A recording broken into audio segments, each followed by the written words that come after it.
You did it. You published your first game. But hey, where is everyone?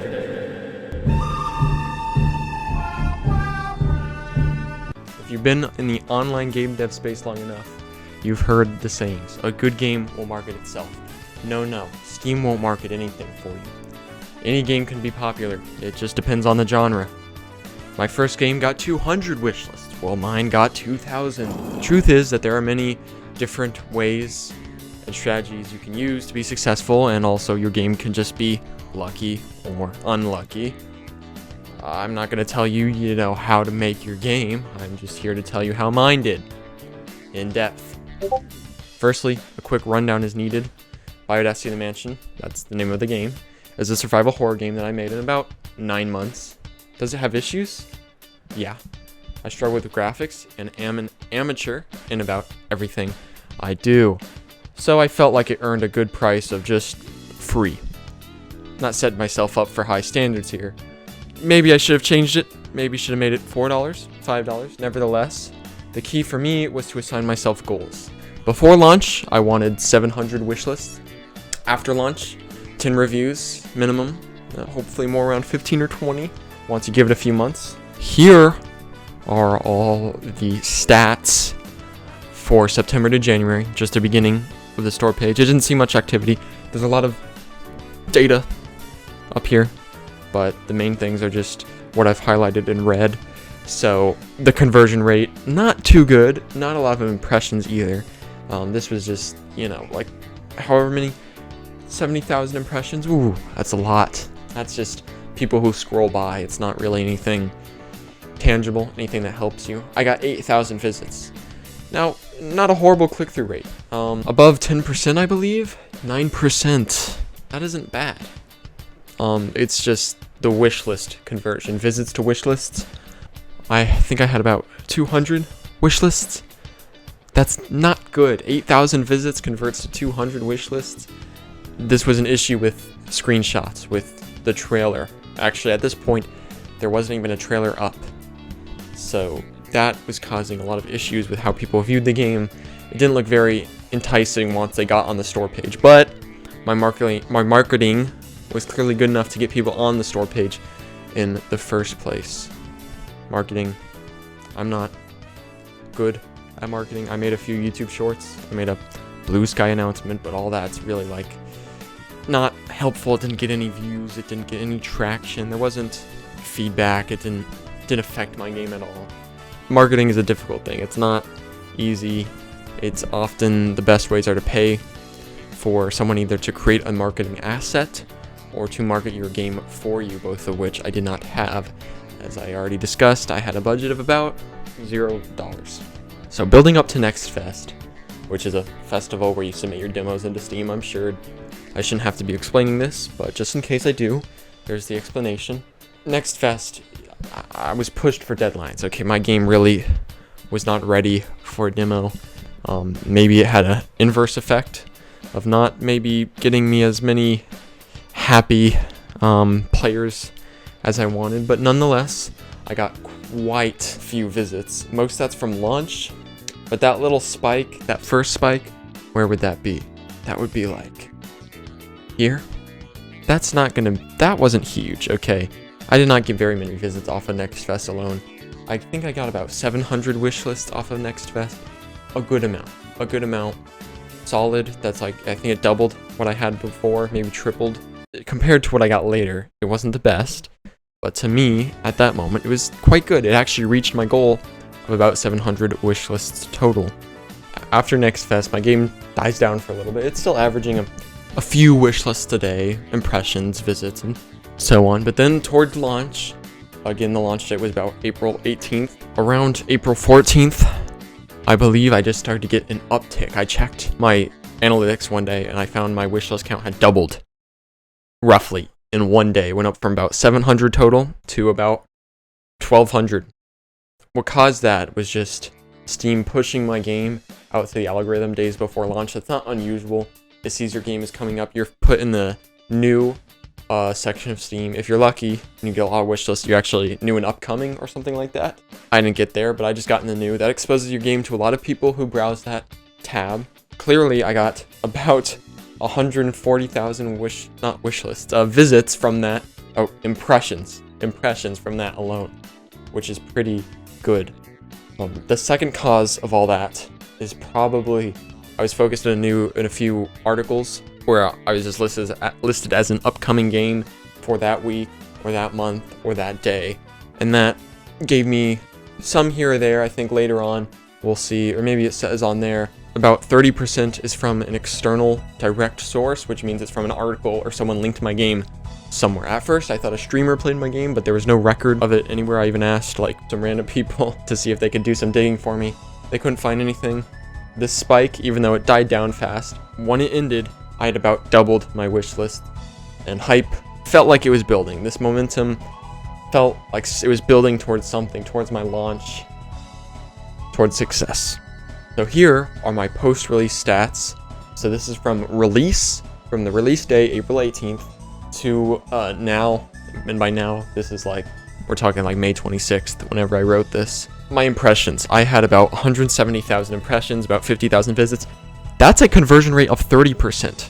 That is not easy to get. That is very difficult. I'm not sure why this is so high. It's definitely not as high anymore. Definitely it decreases, the farther away from release, but the first month, this was huge. About 30% of my visits were from the discovery queue, which is pretty huge. That means my game was pushed out to a lot of people, presumably people who enjoyed similar genres of survival horror. That means my game it fit the algorithm, and I had about 700 players all in all. And I've had about 700 players play the game. I have about 20,000 installs, but I think most of those are bots. But 700 players, the median playtime is a lot lower than I'd like it. 12 minutes is pretty low. I mean, I'd prefer it to be around 20 or 30 minutes, or reaching the upper limits here, but 40 minutes, 12 minutes just means a lot of people got turned off. They didn't like the game right away. Okay, these are my stats from launching the store page to now, which is again around late May. I had 400,000 impressions. That is almost 500,000 people who saw the name of my game and decided to scroll past. And then we had about 125,000 of those actually click on the game. So if I went out and asked the whole world, about 125,000 people would respond saying they knew the name of my game. That's pretty crazy to think about. And I had a conversion rate of about 17%. That is not bad. That is being inflated by the discovery queue, but 17% is 17%, no matter how I got it. And remember, for that conversion rate, it doesn't count direct links. So like those articles that I mentioned earlier, those would not count. And you can still see here, the discovery queue is still the biggest way I got impressions and visits. That is huge. That means Steam really liked my game, I guess. And all in all, I had about 2,400 wish lists, and about 20% of those have played the game, meaning a 20% conversion rate. That's not bad. You won't see that for a paid game. My game was free. There's no cost besides just the install size and the effort it takes to play the game. There's really no cost to the user on their end, so that's why the conversion rate is so high. I think in paid games, it's closer to about 10%. These are some pretty staggering figures. They're insane to think about.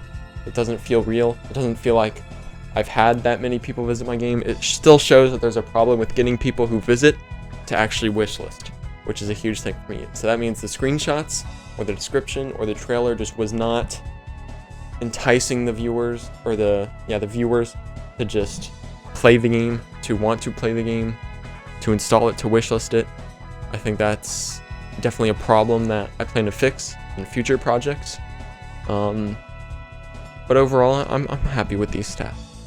Community, if you can call it that, reception to my game was mixed, but overall more positive. I was fearing that there would be a lot of negativity considering my amateur design style, so to speak, and my inexperience and the price of the game, and just how some of the models look in the game. I've since improved some aspects of the game, most aspects of the game, but I had quite a few very small YouTubers and streamers play the game. No big ones played the game. No one above a couple hundred subscribers, as far as I know, played the game and got any real views. So this community reception didn't add much to my game, but seeing my game played by real people who found it fun, and clearly some of them played hours of it, which means they obviously found it fun enough to keep playing, which is huge. I mean, if people want to play your game, that means you can charge for it, which makes me think maybe I should have. And I've only gotten one email about the game that hasn't been like some sort of marketing email from a company, but this person at the bottom, they wrote a very nice email that I was happy to hear. You don't see things like that a lot. It's nice to get a note like that. When you launch a game, there's always lessons to be learned, whether that's lessons about how you design the game itself, how you release the game, how you market the game, or anything, how you respond to your community, etc. So, this is all of them. This is all the takeaways I had personally from my game. One thing I should have done is take my time. My game was really not ready for the Next Fest demo, but there wasn't another Next Fest that realistically would have worked, so I had to get something out for that. And I pressured myself. I set myself deadlines. It was very close. My game even got denied, and I remember stressing. I remember this build needs to pass, or else I won't be in Next Fest. That was a stressful feeling. Again, I don't think the game was ready for launch. That's the big thing, is that I was burnt out. I knew I wouldn't be getting any financial benefit from launching it, even though I liked the creative aspect. I knew I didn't have much of a motivation to release a fully polished product. You know, this could have been fixed with better testing methods, which would have been helpful. I got some better ways to test my game towards the end of development, but I really needed those earlier on. Just a bunch of bugs that I refused to acknowledge because I couldn't force myself to see the bigger picture. To do that, you need to see people outside of your friends, outside of playtesters. You need to see real people playing your game, and that is something I really did not have access to, or I didn't have the time to spend on it, especially because I had already delayed the game a few times, but I really should have delayed it more. I should have offloaded more work. I made almost every asset in the game myself, except for most of the characters and a few of the guns. I made everything myself.